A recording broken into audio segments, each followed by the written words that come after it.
ఇప్పుడు మీకు ఇష్టమైన జెమినీ టీవీ సీరియల్స్ ని టీవీలో టెలికాస్ట్ అయిన వెంటనే సన్ నెక్స్ట్ లో మాత్రమే చూడండి. నేను వెళ్ళి రెస్ట్ తీసుకుంటాను.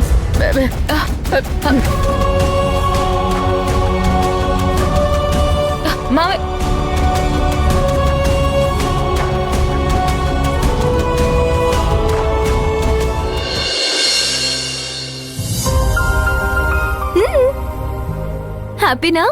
కొంచెం happy. Butterscotch ice cream ఇస్తే ఇంకొంచెం హ్యాపీ. చాక్లెట్ ఐస్ క్రీమ్ ఇస్తే మరి కొంచెం happy. Black currant ice cream ఇస్తే వెరీ వెరీ హ్యాపీ. ఏమ్మా, ఇవన్నీ తినడానికా? ఐస్ క్రీమ్ షాప్ పెట్టి అమ్ముకోడానికా? తినటానికే. కావాలంటే గడబడ్ కసాటా కూడా ఇవ్వచ్చు. ఓ అవునా? Just joking.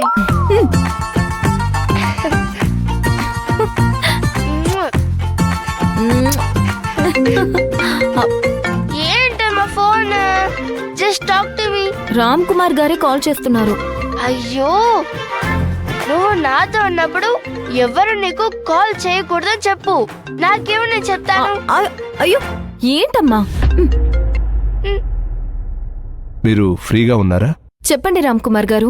జపాన్ నుంచి మిషనరీస్ బయలుదేరాయి కదా, అవి తుఫాను గాలిలో చిక్కుకొని సముద్రం మధ్యలో ఆగిపోయాయి మేడం.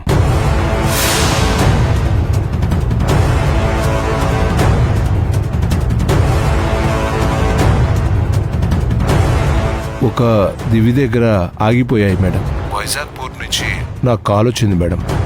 అయితే మనం అనుకున్న టైంకి మిషనరీస్ పోర్టుకి చేరుకోలేవు కదా. అది మనం డెలివరీ చేయాల్సిన వాళ్ళకి చెప్పలేము. మన పనులన్నీ ఆగిపోతాయి. ఒక్క రోజు లేట్ అయినా చాలా సమస్య అయిపోతుంది. క్లియర్ అయ్యే ఛాన్స్ ఏమైనా ఉందా? అది తెలియదు మేడం. సముద్రంలో పరిస్థితి అల్లకల్లోలంగా ఉందట. ఏం చేయాలో అర్థం కావట్లేదు. నేను బోటు వాళ్ళతో కాంటాక్ట్ లోనే ఉన్నాను మేడం. మరిప్పుడు ఏం చేయాలి? కస్టమర్స్ ని ఎలా ఫేస్ చేయాలి? వాళ్ళకి సమస్య చెప్తే అర్థం చేసుకుంటారేమో మేడం. అర్థం చేసుకుంటారు, కానీ అది మన రెప్యుటేషన్ ని దెబ్బతీస్తుంది. నాకు ఒక్క క్షణం వర్క్ లేట్ అయినా నచ్చదని తెలుసు కదా. కానీ ఇది ప్రకృతి విపత్తు కదా మేడం.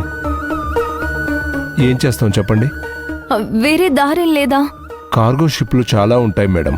వాటిని షిప్ దగ్గరకు తీసుకుని వెళ్ళి మెటీరియల్ షిఫ్ట్ చేస్తారు. కానీ అది చాలా రిస్క్. అన్నిసార్లు అది సక్సెస్ కాదు. ఒక్కొక్కసారి షిప్ మునిగిపోయే ఛాన్స్ ఉంది.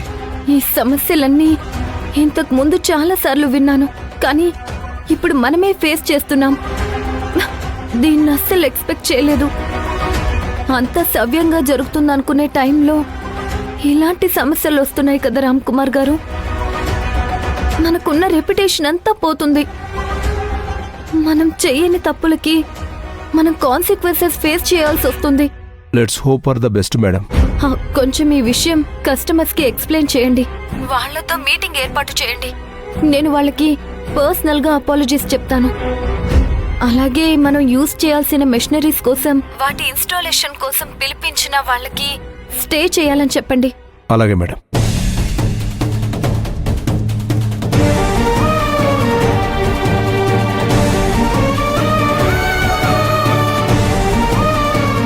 అమ్మా, ఐస్ క్రీమ్ అయిపోయింది.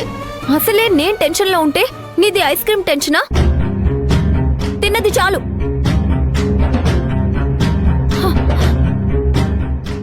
సారీ అమ్మా.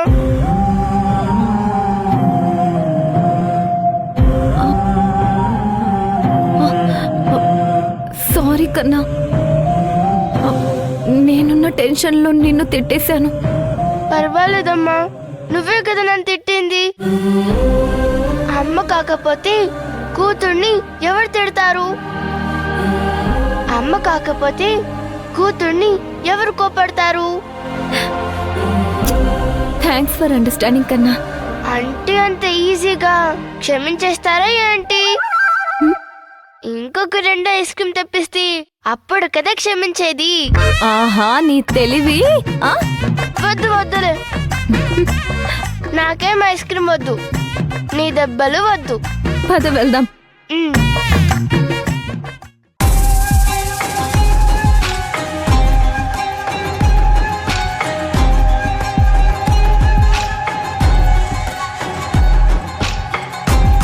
బాస్, ఏంటి విషయం? వైజాగ్ నుంచి కాల్ వచ్చింది. అంతకు ముందు మీరు షిప్పింగ్ కంపెనీ వాళ్ళతో మాట్లాడారు కదా, వాళ్ళు మన మెటీరియల్ ట్రాన్స్పోర్ట్ చేయడానికి ఒప్పుకున్నారు. కానీ వాళ్ళు కోట్ చేసిన ప్రైస్ మనకి నచ్చలేదు కదా, అందుకే వద్దని ఆగిపోయాం. కానీ వాళ్ళు ఇప్పుడు దిగొచ్చారు బాస్. మనం చెప్పిన రేటుకే షిప్మెంట్ చేయడానికి రెడీగా ఉన్నారు. కానీ వాళ్ళతో డీల్ చేయడం నాకు ఇష్టం లేదు. నేను కేర్ కూడా చేయను. మిమ్మల్ని కలవడానికి వాళ్ళు వస్తానన్నారు బాస్. వైజాగ్ నుంచి హైదరాబాద్కి వస్తున్నారంట. వచ్చినప్పుడు మిమ్మల్ని కలుస్తారంట. మీ టైం కావాలి అని అడిగారు. నేను చెప్తానన్నానని చెప్పు, ఉమ్, కన్ఫర్మ్ చెయ్యకు. ఉమ్. కానీ వాళ్ళు ఇచ్చిన డీల్ బాగానే ఉంది కదా బాస్. కానీ నా ఈగో దెబ్బతింది కదా, ఉమ్, అందుకే ఈసారి కొంచెం తగ్గించి చెప్పు.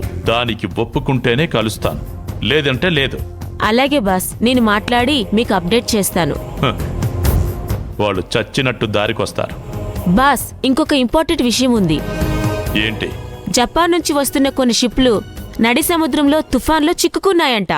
ఓ, అయితే శివగామి మిషనరీ తెప్పిస్తున్న షిప్ కూడా చిక్కుకునే ఉండాలి కదా. అవును బాస్, ఆ షిప్ కూడా చిక్కుకుంది. ఎప్పుడు బయటపడుతుందో తెలీదు. తీసుకొని రావాలని ప్రయత్నించినా 90% మునిగిపోయే ఛాన్సెస్ ఉన్నాయి. Very good. ఖచ్చితంగా ఇది శివగామికి కోలుకోలేని దెబ్బ అవుతుంది. అవును బాస్. సరే, నువ్వు వెళ్ళు. నేను చెప్పిన అప్డేట్ చూడు. అలాగే బాస్.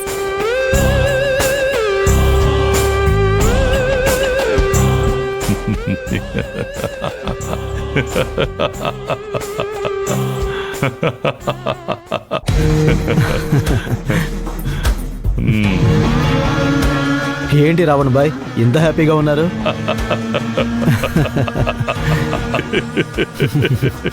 ఏదైనా లాటరీ తగిలిందా?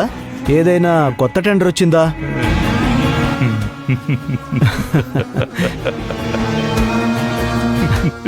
ఏంటి బాయ్ ఈ సస్పెన్స్? ఆ శివగామి జపాన్ నుంచి తెప్పిస్తున్న మిషనరీస్ ఒక షిప్లో వస్తున్నాయి కదా. ఇప్పుడు ఆ షిప్పు నడి సముద్రంలో తుఫాన్లో చిక్కుకుందట.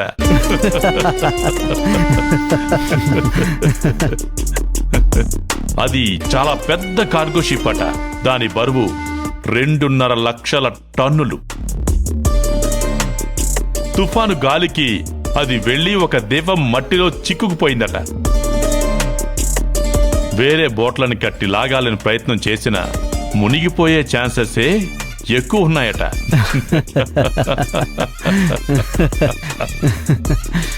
అది మునుగుతుందా లేదా అని అనుమానంగా ఉందా? మనమేమన్నా పంపించి బాంబు పెట్టి పేల్పిచ్చేస్తే?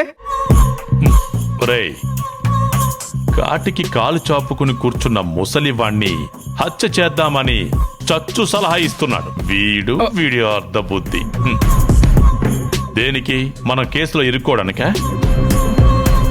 ఎలాగూ మునిగేదానికి మనమెందుకురా బాంబు పెట్టడం?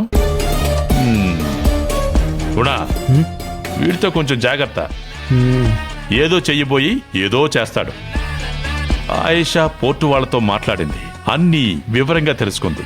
ఎక్స్పర్ట్స్ కూడా ఆ షిప్ ని రెస్క్యూ చేయడం కష్టమని చెప్తున్నారు. దీనివల్ల శివగామికి కనీసం 100 కోట్లైనా లాస్ వస్తుంది.